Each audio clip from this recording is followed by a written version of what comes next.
안녕하세요. JD부장부대소장 조던입니다. 오늘은 잔잔한 미국 시장 그러나 폭망한 한국 원화라는 주제로 말씀드리도록 하겠습니다. 2024년 12월 27일 금요일 시황입니다. 조던 777닷컴에서 매뉴얼과 함께 자산을 10년에 10배, 20년에 100배로 늘리시고 조기 은퇴하시기 바랍니다. 주소창에 조던 777닷컴을 치시면 됩니다. 유튜브 멤버십에서는 매뉴얼을 더 이상 운영하지 않습니다. 뉴욕 마켓워치 한산한 장세 주가 국채 혼조 달러 올랐다라는 기사가 있는데요. 어제는 나스닥이 0.05%, S&P 500 지수가 0.04% 내렸으나 다우존스 지수는 0.07% 오르면서 혼조로 보였습니다. 메인 이슈입니다. 잔잔한 미국 시장 그러나 폭망한 한국 원화. 나스닥도 하락했고 매그니피센트도 애플을 빼고는 모두 하락했습니다. 그러나 하락폭은 크지 않았습니다. 애플이 그나마 상승한 것은 월가의 애플 비중이 커서 트레이더들이 보너스를 받으려면 애플이 올라야 한다는 의견이 설득력이 있어 보입니다. 실업률 등 경제 지표가 발표되었지만 시장에 주는 영향은 크지 않았습니다. 지금 미국 시장은 연말이라 거래량도 크게 줄고 이슈도 없어서 개별 종목 위주로 오르고 있는 중입니다. 애플은 연일 사상 최고치를 갈아치우고 있습니다. 지금 애플은 3조 9,150억 달러로 4조 달러가 박스권 상당히 아닐까 생각합니다. 그러나 4조 달러를 깨고 더 오른다면 당분간 더 오를 수 있다고 보입니다. 달러원 환율은 2024년 12월 27일 1시 현재 1,480원대를 두드리고 있습니다. 올해는 주식보다 달러원 환율이 올라서 돈을 더 벌고 있는 중입니다. 제가 지난번 대통령 탄핵 소추가 되면 불확실성이 더 커져서 원화가 오를 수 있다고 했습니다. 지금 그것이 현실이 되어가고 있죠. 달러 인덱스는 108을 넘었지만 다른 통화에 비해 원화가 확실히 약세입니다. 오늘도 달러 인덱스가 0.01% 오르고 있는데 비해 엔화, 위안화 등 다른 통화는 잠잠합니다. 그러나 원화만 약 0.8%로 떡상 중에 있습니다. 결론입니다. 미국 주식 투자가 우리의 살 길입니다. 다만 급락에 대비해 매뉴얼로 해지를 해야 합니다. 2025년 연초에 큰 하락이 올 수 있습니다. 이에 반드시 대비합시다. 서브 이슈입니다. 우리는 누군가의 노예다. 우리가 이번 생을 살아가는 데 있어서 목표는 무엇일까요?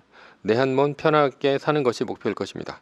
물론 자아실현, 명예, 권력 등등 있지만 결국 목표는 하나입니다. 내 한 몸 편하게 사는 것입니다.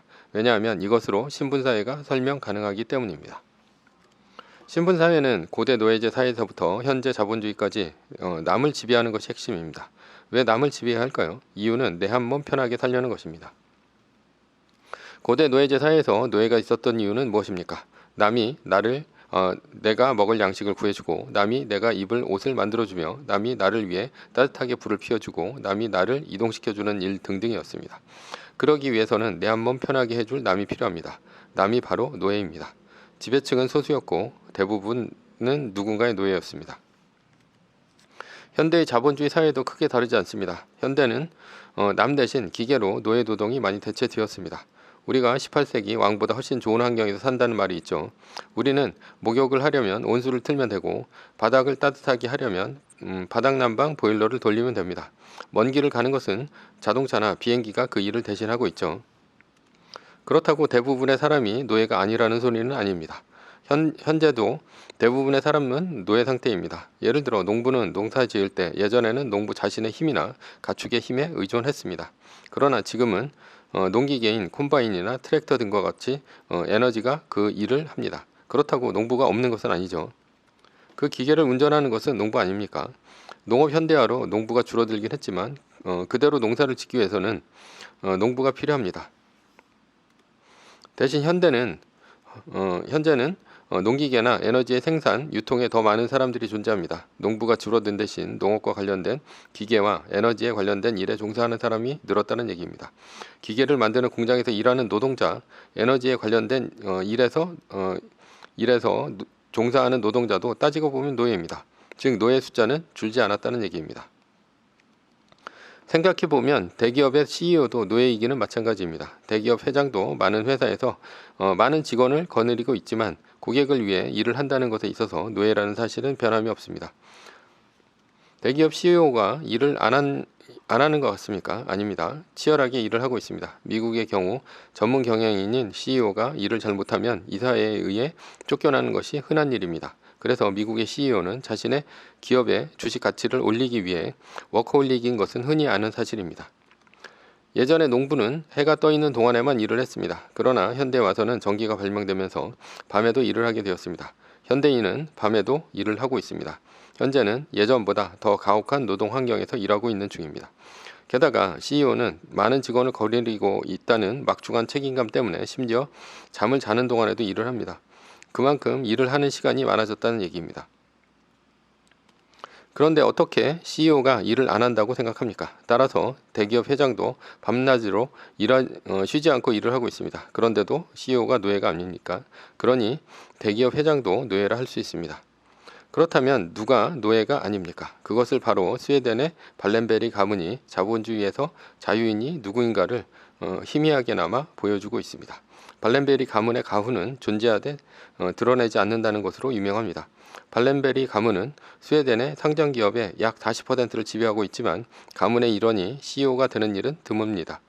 발렌베리 가문의 후손은 주주나 이사회를 장악하고 있지만 CEO는 아닙니다. 미국이나 유럽의 기업은 전문 경영인 체제입니다. 즉 경영은 전문 경영인에게 맡기고 진짜 주인은 그것을 평가하는 것입니다. 중국에서는 도를 통해 황제가 국가를 다스렸습니다. 언뜻 들으면 굉장히 철학적으로 들릴 것입니다. 그러나 굉장히 심플한 논리를 지니고 있습니다. 예를 들어 중국으로 북방에서 유목민족이 쳐들어왔다고 칩시다. 그러면 황제는 대신들을 모아 회의를 개최합니다. 회의의 목적은 북방의 유목민족을 어떻게 막을 것인가입니다. 대신들은 황제에게 여러 가지 의견을 낼 것입니다. 맞서 싸우자, 곡식을 주고 돌려보내자, 지켜보자 등등입니다. 그러면 황제는 맞서 싸우자는 대신에게 싸워서 이길 수 있는지를 되묻습니다. 그리고 그 대신이 싸워서 이긴다고 장담하면 신하를 주어 싸우게 합니다. 만약 그 대신이 싸워서 이긴다면 상을 내리고 싸워서 졌다면 그 자를 죽이면 됩니다. 도의 경영이란 바로 황제는 남의 의견을 듣고 자신은 판단하되 책임은 남에게 돌리는 데 있습니다. 미국이나 유럽의 전문 경영인 체제는 바로 중국의 도의 경영과 같습니다. 주주는 전문 경영인에게 회사의 경영을 맡기고 주가에 따라 그를 더 기용할지 아니면 해고할지 판단을 하는 것입니다. 주식 투자도 주식 투자자의 주주도 마찬가지입니다. 주주는 직접 경영을 하지 않습니다. 경영은 전문 경영인에게 맡기고 나중에 판단을 하면 되는 것입니다. 판단의 근거는 주가입니다. 주가가 올라가면 전문 경영인, 즉 노예를 계속해서 쓰는 것이고요. 시원찮다면 가로치우거나 아니면 주식을 팔면 됩니다. 자본주의 사회에서 거의 대부분은 노예입니다. 쓸모가 있을 때만 쓰고 쓸모 없으면 버리는 것입니다. 자본주의에서 진짜 주인은 바로 주주입니다.